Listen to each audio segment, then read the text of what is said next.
हरे कृष्णा। आप सभी का नित्य श्रीमद् भगवत गीता के सत्र में स्वागत है। आज हम 15वें अध्याय पुरुषोत्तम योग के 5वें श्लोक के ऊपर चर्चा करेंगे। इसके पहले हमने गत 4 श्लोक के बारे में चर्चा कर चुके हैं। आज हम 5वें श्लोक के बारे में चर्चा करेंगे। तो आइए आप सभी लोग मेरे साथ बोले ये श्लोक।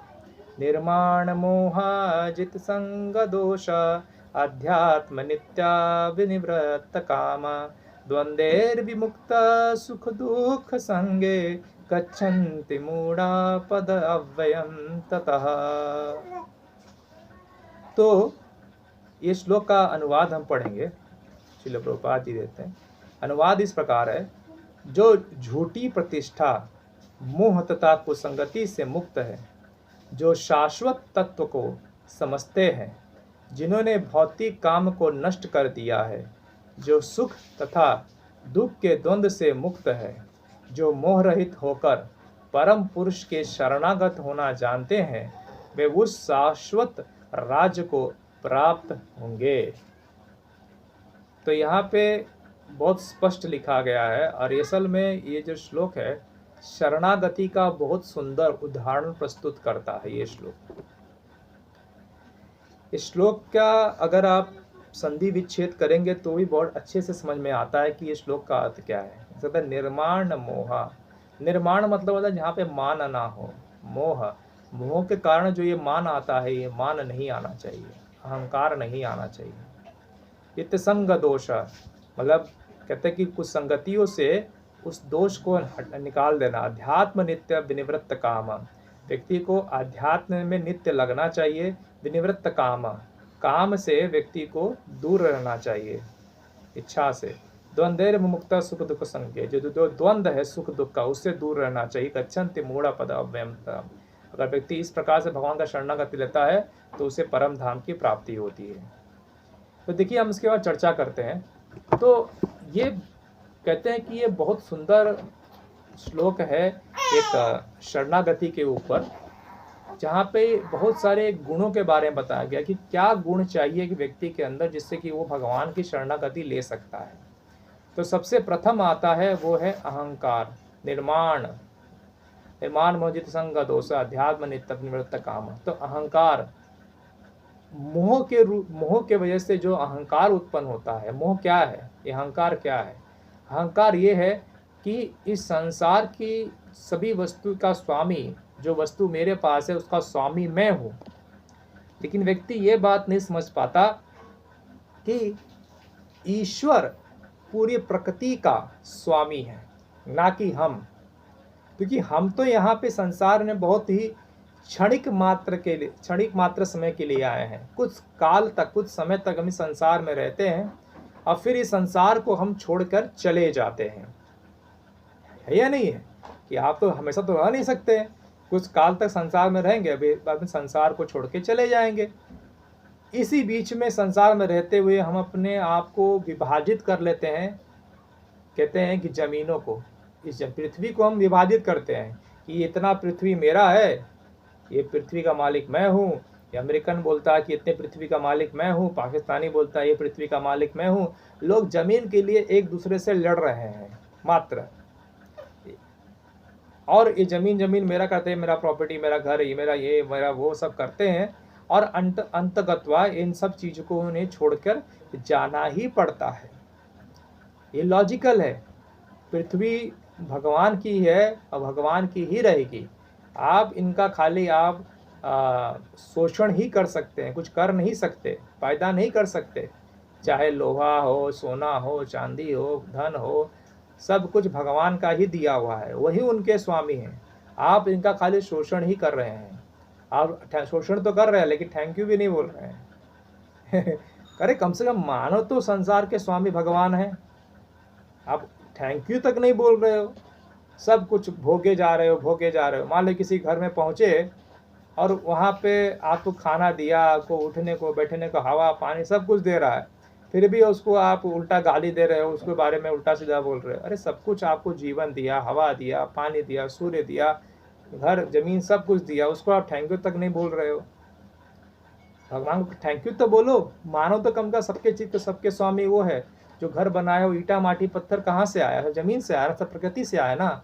और प्रकृति कौन है? भगवान स्वयं श्री कृष्ण है। और दूसरा आता है कि पहला क्वालिटी है कि अहंकार को छोड़िए। दूसरा क्वालिफिकेशन कब आएगा आपके अंदर? जब आप सम्मान, निर्माण, मान की आशा को त्यागेंगे। जब तक आप मान की आशा रखेंगे कि मुझे कुछ सम्मान दे, मैं इतना बड़ा पैसे वाला, मैं इतना ज्ञानी हूँ, मुझे सम्मान चाहिए, मुझे रिस्पेक्ट चाहिए, तो भले भगवान, तो ऐसे लोग तो भगवान के शरणागति कभी ले नहीं सकते, ये निश्चित बात है। ये दूसरा क्वालिफिकेशन तो होगा अगर आप सम्मान की आशा को त्यागेंगे। पहला था अहंकार छोड़िए, स्वामित्व छोड़िए। दूसरा सम्मान की आशा को त्यागिए। और तीसरा है कि कुसंगतियों को त्यागिए। अब कुसंगति का मतलब भी नहीं कि जो कोई आपको दारू पिलाए, सिगरेट पिलाए, ड्रग्स पिलाए, गलत लाइन में ले जाए, ये कुसंगति तो है ही है। लेकिन इससे बड़ी कुसंगतियों, जिसको हम लोग अच्छा मानते हैं अध्यात्म जीवन में, उसको भी कुसंगति कहा गया है। कुसंगति क्या? आसक्ति। आसक्ति संसार की किसी भी चीज से अगर हो जाए तो उसे कुसंगति कहा जाता है आध्यात्मिक जीवन के लिए। जैसे पारिवारिक जीवन में अगर आपको आसक्ति हो जाए तो वो आपके लिए कुसंगति है, गलत रास्ता है आपका। क्योंकि आप परिवार में आसक्त हो गए तो संसार आध्यात्मिक जीवन में आप आगे नहीं बढ़ेंगे। समाज, सोशल लाइफ, समाज जीवन में अगर ज़्यादा आप आसक्त हो गए कि समाज में को फेसबुक पे, व्हाट्सएप पे, फेसबुक पे लाइक आता है, यूट्यूब पे मेरा वीडियो काफ़ी ज़्यादा वायरल हो जाता है, लोग इतना लाइक करते हैं, कमेंट करते हैं, शेयर करते हैं, तो अगर उसमें आसक्त हो गए तो ये भी कुसंगति का कारण है। और दूसरा है राष्ट्र। अगर राष्ट्र के प्रति भी अगर आप आसक्ति हो गए तो भी आपके लिए एक कुसंगति के बराबर है। मैं ये नहीं कहता कि परिवार और समाज और राष्ट्र के प्रति आप बिल्कुल भी कर्तव्यपूर्ण ना रहें। आप इसे कर्तव्य की तरह लीजिए, एक जिम्मेदारी के प्रति लीजिए, लेकिन इसके प्रति आसक्ति नहीं। आसक्ति में और जिम्मेदारी निभाने में बड़ा वो है। आप कहीं नौकरी करते हैं, मान लीजिए आप किसी बैंक में, आप एक कैशियर हैं, लोग आपको लाखों करोड़ों रुपया कैश देते हैं, तो आप उसको गिनते हैं, आप मेहनत करते हैं, आप उसको काम करते हैं, लेकिन आप कभी ये नहीं कहते कि ये मेरा पूरा पैसा है। तो आसक्ति नहीं दिखाते आप। ऐसे कैशियर, कभी आप पैसे के प्रति आसक्ति दिखाते हैं? नहीं दिखाते। आपको तो आपका पगार मिलता है, खाली उस पैसे को गिनने का कार्य आपको दिया गया है, तो उसे आप गिनिए। परिवार, समाज, राष्ट्र आपको दिया गया, उसका सुरक्षा करिए, लेकिन इसके प्रति आसक्त होना ये गलत बात है, क्योंकि उसका मेल जो ओनर है वो भगवान श्री कृष्ण है। उसी प्रकार ये पैसे का भी जो ओनर है वो बैंक का मतलब लोग हैं जो उन्हें पैसा डालते हैं। समझ रहे? एग्जाम्पल समझ में आ रहा है? कनेक्शन, अटैचमेंट और कर्तव्य के बीच में डिफरेंट। जो व्यक्ति ये कुसंगति छोड़ेगा, सम्मान की आशा छोड़ेगा, अहंकार छोड़ेगा, स्वामित्व छोड़ेगा, वो व्यक्ति आध्यात्मिक ज्ञान को लेने के लिए क्वालिफाइड होगा। अब क्वालिफाइड होगा तो आध्यात्मिक ज्ञान लेते रहेगा, तो इससे क्या होगा कि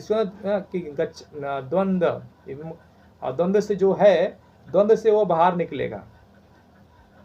सुख दुख संगे, सुख और दुख का जो द्वंद्व है संसार में, कि मुझे सुखी होऊंगा तो जब सुख आएगा तो मैं हंस दूंगा, जब दुख होगा तो रो दूंगा, ये जो द्वंद्व है उससे व्यक्ति को बाहर निकलना चाहिए। जब व्यक्ति उससे द्वंद्व से बाहर निकलता है तो ही वो भगवान को शरणागति ले सकता है। भगवत गीता का सार क्या है? लोग कहते हैं भगवत गीता का सार क्या है? भगवत गीता का सार है कि सर्वधर्मान परित्याज माम एकम शरणं व्रज अहम त्वं सर्व पापेभ्यो मोक्षयिष्यामि। कि सर्वधर्म का परित्याग करके मेरी शरणागति ले लो, मैं तुम्हें सभी पापों से मुक्त कर दूंगा। और जो भगवान की शरणागति कैसे ली जाती है, तो यहाँ भगवान विधि बताते हैं। आपको अहंकार, स्वामित्व की भावना नहीं होनी, सम्मान की भावना नहीं होनी चाहिए, कुछ संगति नहीं होना चाहिए, और जो द्वंद्व है उससे परे होना चाहिए। आपको आध्यात्मिक ज्ञान लेंगे तो द्वंद्व से भी परे हो जाएंगे। सुख दुख के जो है ये जान जाएंगे कि संसार में सारा जो हमारा कर्म है के वजह से हमें सुख दुख भोग रहे हैं। लेकिन भगवान का जो भक्त होता है वो सुख, वो कर्मों से काफ़ी ऊपर उठ चुका रहता है, वो आध्यात्मिक जीवन में स्थित है, वो भजन में लगा हुआ है, अपने धर्म में लगा हुआ है, तो उसके ऊपर कर्म का कोई प्रभाव नहीं पड़ता है। प्रभाव तो आएगा, उसके जीवन में सुख दुख आएंगे, उससे कोई दिक्कत नहीं है। भगवान कहते हैं कि जो मेरे भजन में लगा रहता है तो मैं उसका योग स्वयं वहाम्यम करता हूँ। जो उसके पास नहीं है उसको मैं देता हूँ, जो उसके पास है उसके संरक्षण करता हूँ। भगवान ये गारंटी देते हैं, तो हमें वो गारंटी को लेकर समझकर भगवान का चुप मार के भगवान का भजन करना चाहिए, उनकी सेवा करनी चाहिए, और समाज में, राष्ट्र में, परिवार जो आपका कर्तव्य है उसे आप करते रहिए। और इस प्रकार से आप भगवान को शरणागति ले पाएंगे और अंततः भगवान के धाम को जाएंगे, और आप इस संसार में भी सुखी रहेंगे और इस संसार के बाद भी सुखी रहेंगे। ठीक है, तो आज का श्लोक यहाँ पर समाप्त होता है। धन्यवाद। आप सभी लोग पुरुषोत्तम मास का पालन करें अपने घर पे, और सभी को प्रेरित करें कि लोग भी इसे पालन करें। हरे कृष्ण।